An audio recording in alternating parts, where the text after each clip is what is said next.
Greeting of the day. Dear learner, as we know, calculus is one of the most beautiful intellectual achievement of human being. The mathematical study of change, motion, growth or decay is calculus. One of the most important idea of differential calculus is derivative, which measures the rate of change of a given function. So the concept of derivative is very much useful and important in engineering science, economics, medicine and computer science. In this chapter, we shall study one of the beautiful concept of the differential calculus, that is a successive differentiation. So let's see what is meant by successive differentiation.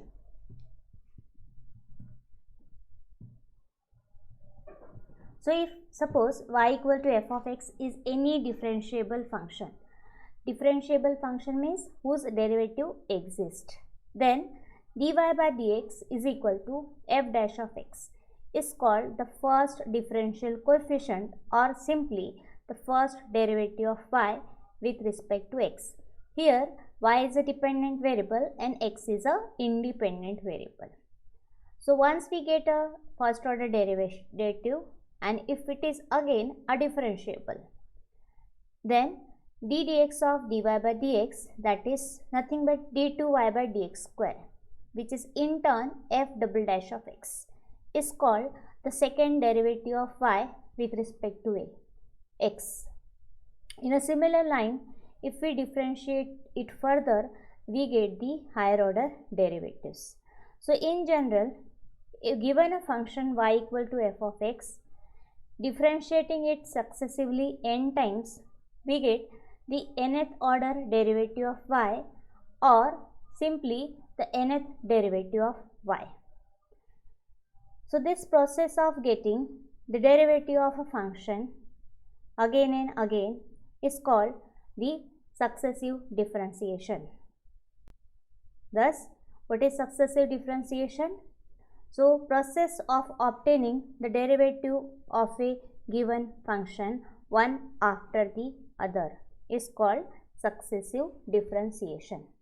So in this chapter, in this video, we are going to learn the evaluation of nth order derivative of some standard functions, so that we can use that for finding the nth derivative of functions which can be expressed in terms of these standard functions. So let's see before that the standard notations for successive differentiation. So these are some of the standard notation for successive differentiation. Note here I have written n in the bracket. Why? To avoid the confusion with the exponent or the power, right? Otherwise, if I'll just write f raised to n, so it will mean that it's nth power of that function. So if I'll put this in a bracket or a parenthesis, that will mean that it's nth order differentiation of a function. So these are various notations. Here D is a differential operator. So this is a differential operator form of a successive differentiations. Now let's see the derivation of the nth order derivative of some standard function. So very first function which we are considering is exponential function, which is y equal to a raised to mx. So we will see derivation of nth order derivative. So how to obtain this? So we will differentiate this with respect to x successively. What we shall get? So you will find that what is derivative of a raised to mx? It is a raised to mx into log a, and then derivative of m into x, that is what? M. So we get first derivative, differentiating it further. Now what we find here, m log a is a constant. So the only term differentiable here is a raised to mx. So again differentiating this on the similar line, what we get? A raised to mx log a, and then derivative of mx is m. Collecting the similar terms, so what we have? M into m, m square, then log a into log a square, a raised to mx. So in this way we get the second derivative of this exponential function. So if you observe that when I am having a first derivative, in that case power of m is 1 and log a is 1. While evaluating second derivative, power of m is 2 and log a is also same, that is 2. Whereas this a raised to mx remain as it is in every derivative. So just by looking at this pattern, we can generalize that if y is equal to a raised to mx, then its nth derivative is m raised to n a raised to mx log a raised to n. So what we have find here, that the power of m and log a is same as the order of derivative, whereas this function will remain as it is. So I hope this derivation is, we have a is equal to e in this. So what it becomes, we can use the same formula and just doing the replacement. So what we have, yn is equal to m raised to n. In place of a, I'll write e raised to mx log e to the power n. Note here, the base of this log is nothing but e, right? So log e with the base e is always 1. So this term vanishes. So what we have? So it simply gives us that if y is e raised to mx, then yn is equal to m raised to n e raised to mx. So these two formula one should remember. As and when required, we will apply this. Say for example, if suppose a function is given like y is equal to, say 2 raised to x is given and we are asked to find y10, okay, 10th derivative of this function. So what we will do, so comparing this with the standard form, so what is the value of a? A is 2 and m is 1. So putting a as 2 and m as 1 in this formula. So what we get, m is 1, so 1 raised to n. What is n? N is 10, 1 raised to 10. Then 2 raised to mx, that is 2 raised to x, log of a. What is a? A is 2 raised to n, n is 10. Now 1 raised to 10 is always 1. So what we have here, simply this is 2 raised to x log 2 raised to power 10. Like this, just by making use of this general formula, one can find the derivative of any term of this form. Okay. So this is our first formula, that is nth derivative of the first standard function, that is a exponential function. Now let's have the next type of function, which is a power function, right? That is function of the form ax plus b raised to power m, where m is any real number. So what we do, we will do it in the similar line, differentiating with respect to x successively. So we have first derivative. So here we will use the formula x raised to n. What is the derivative of x raised to n? It is n x raised to n minus 1, right? And then derivative of this term ax plus b, what it will be? A. Okay. So this is simply ma ax plus b raised to power m minus 1. Let's differentiate it one more time. So here ma is constant. Now what is the derivative of ax plus b raised to m minus 1?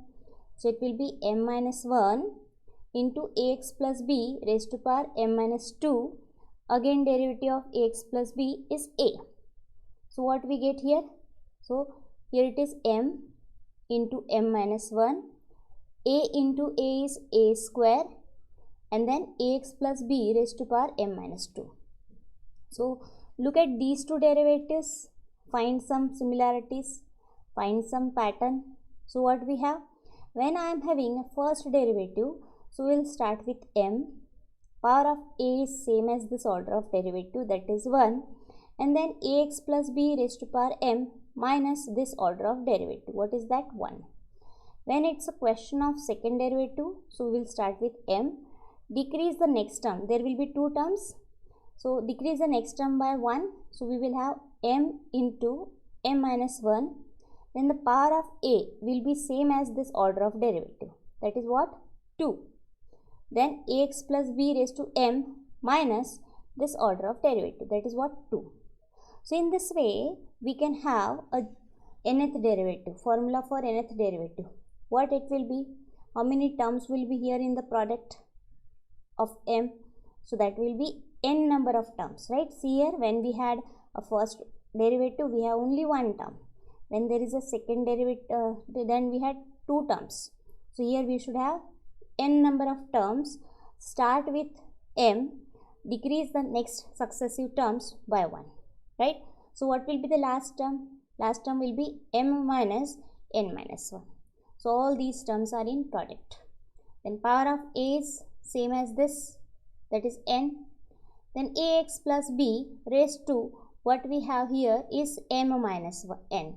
It's not visible here, but note here that it is m minus n. Okay. So in this way we get the nth order derivative for a power function. Now let's have some important remark depending upon the value of m and its nature and its relation with the order of this derivative. Okay, that is n. So what is the first remark? If m is a positive integer and it is greater than the order of derivative, then what we have? So what we do? We will have the same kind of expression. What we will do? We will just multiply and divide by m minus n into up to 3 into 2 into 1, right? So this numerator is nothing but, you can see here, it is what? M into m minus 1 into m minus n minus 1 into this up to 3 into 2 into 1. This is nothing but a definition of what? M factorial. So what we have? M factorial. On the same line, here it starts with m minus n, all terms decreasing by 1 and goes up to 1. So this is m minus n factorial. Then we have a raised to n, ax plus b raised to m minus 1. So this one should remember. So this is the formula when m is a positive integer and the power of x, ax plus b, is what? Greater than order of derivative. Okay, then we will use directly this formula. Now again, based on this formula, the second remark which we have is if m is a positive integer and both the power of ax plus b as well as order of derivative is same, that is m equal to n, then what we have, right? So everywhere we will put in this previous formula m equal to n. So what we have? M factorial, m equal to n. So m minus m, that is 0, right? So 0 factorial.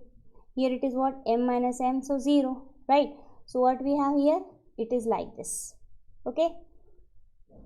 Now, but 0 factorial, the value of 0 factorial is what? What is 0 factorial? So 0 factorial is nothing but 1. Okay. So what we have? This is simply m factorial upon 1 a raised to n, and anything raised to power 0 is 1. So that's why this term is 1. So simply it is m factorial into a raised to n. So this is the case when the power of ax plus b as well as order of derivative is same, right? Say for example, if I'll have to find out the derivative of say 2x plus 3 to the power 2, right? How many times? 2 times, right? We have to find out 2 times derivative of this 2x plus 3 whole square. So note here the power of this ax plus b as well as order of derivative both are same. So according to this formula, what we have to find out? Just we have to find out m and a. What is m? M is 2. So we'll write 2 factorial. A is 2. Coefficient of x over here, that is 2 raised to n. N is nothing but same as m, so 2. So what I will get? We shall get it as 2 square is 4, 2 factorial is 2. So it is simply 8. In this way you can use the formula. Okay. The next important remark is if m is a positive integer but the power of ax plus b is less than n, that is order of derivative. Okay, you are differentiating a given function more times than the power, then its highest order derivatives will always reduce to 0. What does it mean? That means all derivatives of order m plus 1, m plus 2, m plus 3, etc. and so on, all are 0. So let's take, say for example, if I'll take the same function, say 2x plus 3 whole square, right? And I wish to find out its third derivative. So according to definition of derivative, what is meant by third derivative? Third derivative means it is a derivative of second order derivative, right? We can write it as derivative of second order derivative.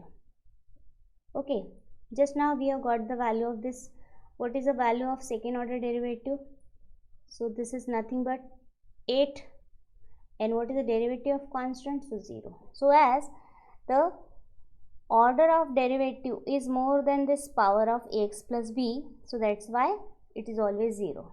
So if you wish to find out, say, 5th order, 6th order derivative of this term, that always gives you 0. So I hope this is clear to you all. So this one should remember. The next important remark is when m is a minus 1, negative integer and minus 1, that too. So it will take the form what? Y equal to ax plus b raised to power minus 1. That is 1 upon ax plus b, right? In this way, in this case, what we do? So in the derivation which we have done earlier, that is this. Everywhere we will put n as minus 1, right? So what it will be? So it will be, take the form in is equal to minus 1, minus 2, minus 3 up to minus n, a raised to n, ax plus b raised to minus 1 minus n. Now look at this, we will take minus sign. Minus 1 can be written as minus 1 into 1. Minus 2 can be written as minus 1 into 2. Minus 3 can be written as minus 1 into 3. Okay, so we will have how many minus 1? N number of minus 1.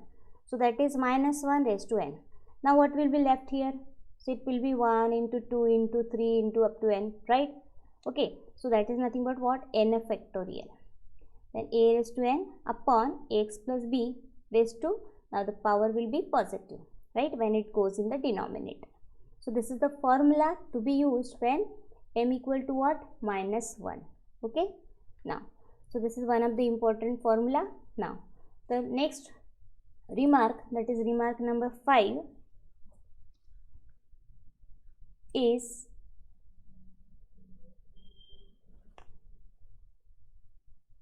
applicable, right? This is remark number 5, is applicable if y is equal to log of ax plus b, right? So what we will have? We will have its first derivative as, what is the derivative of log? It is 1 upon ax plus b, and then derivative of ax plus b again, that will be what? A. So we have y1 is equal to a upon ax plus b. Now let's find out its nth derivative. So as we have differentiated this already 1 times, so in order to get nth derivative, how many times I have to differentiate this function? Yes. So as the final order of derivative is n, out of which 1 is already done, right? So how many times I have to differentiate it further? N minus 1 times. So we will differentiate this expression n minus 1 times. Now look at this expression. It is just like this with only one change. What is that? Here we have a as extra term, right?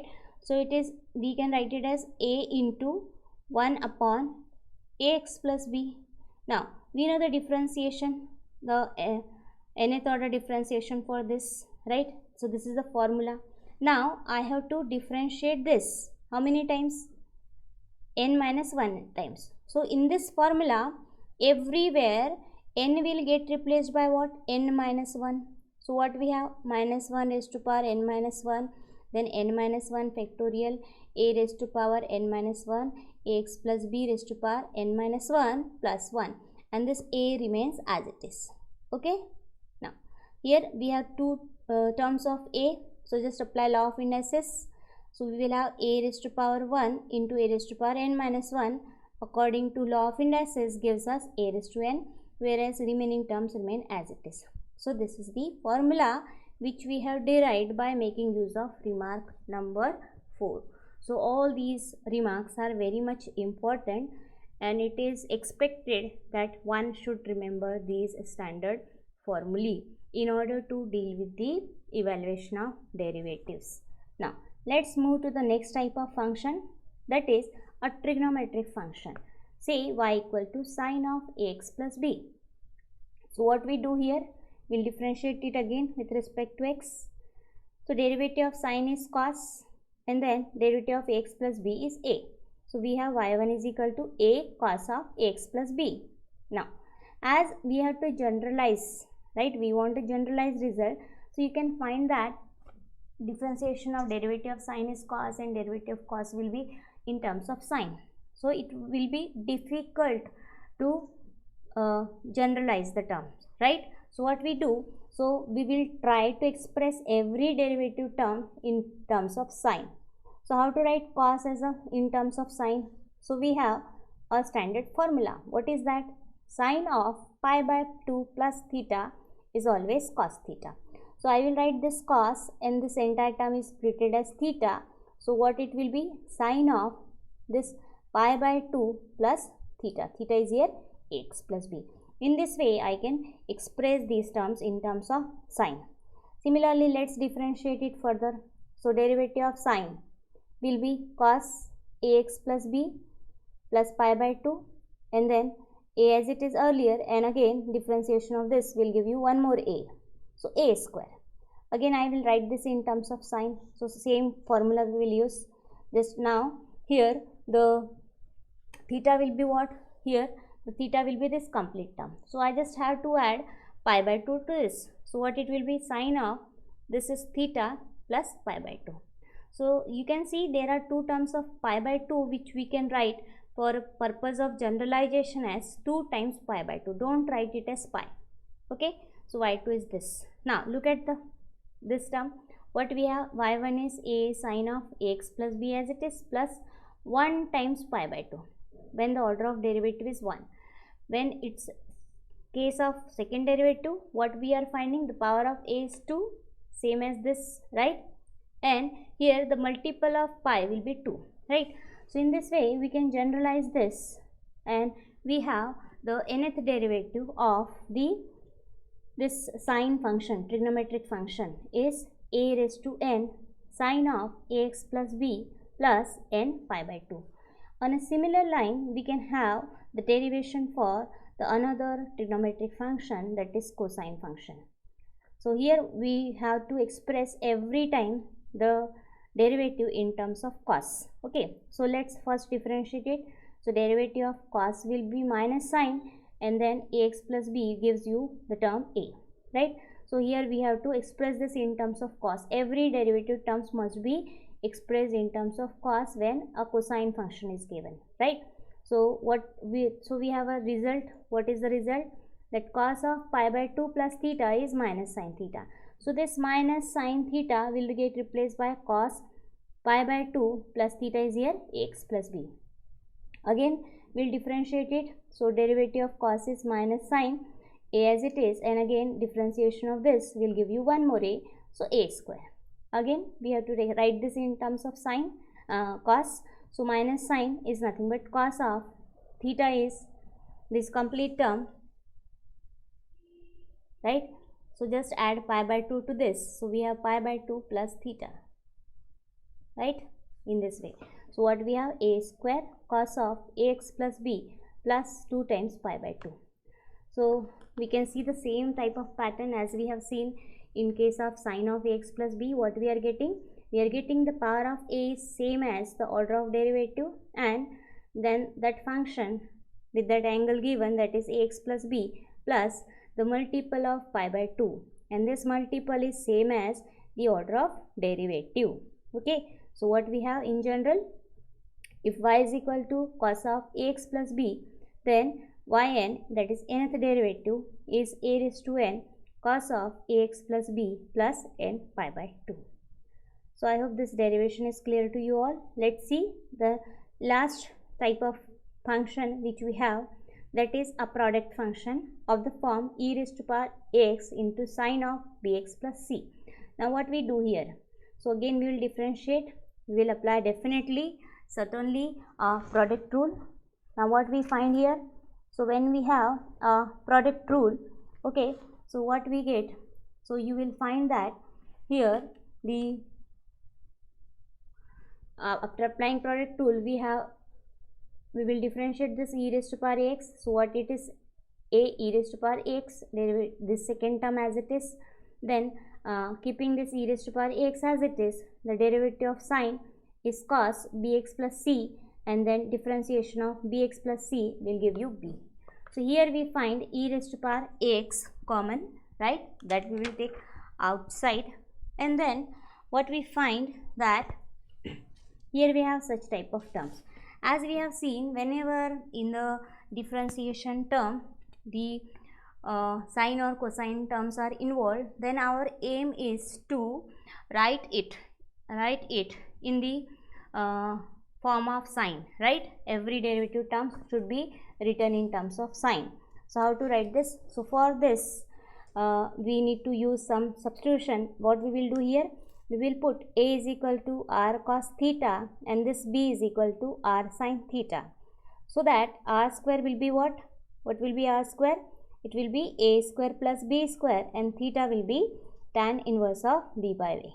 So in this way, using these values, so look at this term, what we have, r will be common, right? What is left?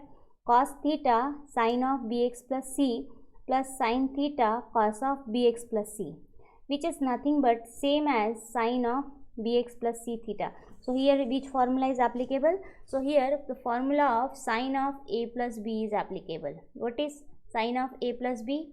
Sine of a plus b is sine a cos b, okay, plus cos a sin b.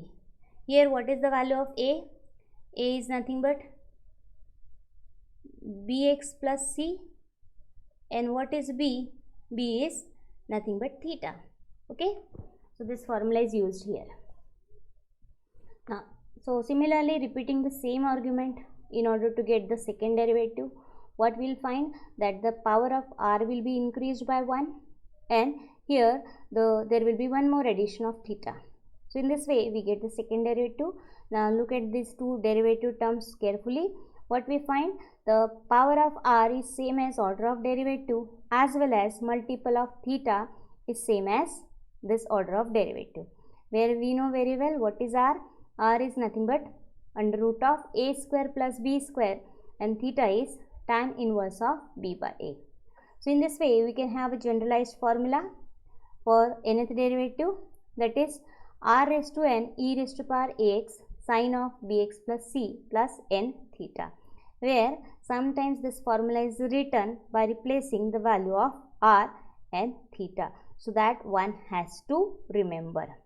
On the similar line, if suppose in place of sine, if we have a cosine function, right? So here it should be cosine function, right? That is e raised to power ax into cos of bx plus c. So what we will do? The derivation will be exactly same, and in place of sine we will write cos. In this way one can get the what? The nth order differentiation. Now note here, in order to get this nth derivative, we have make use of this substitution. So this substitution one has to remember, right? What is that?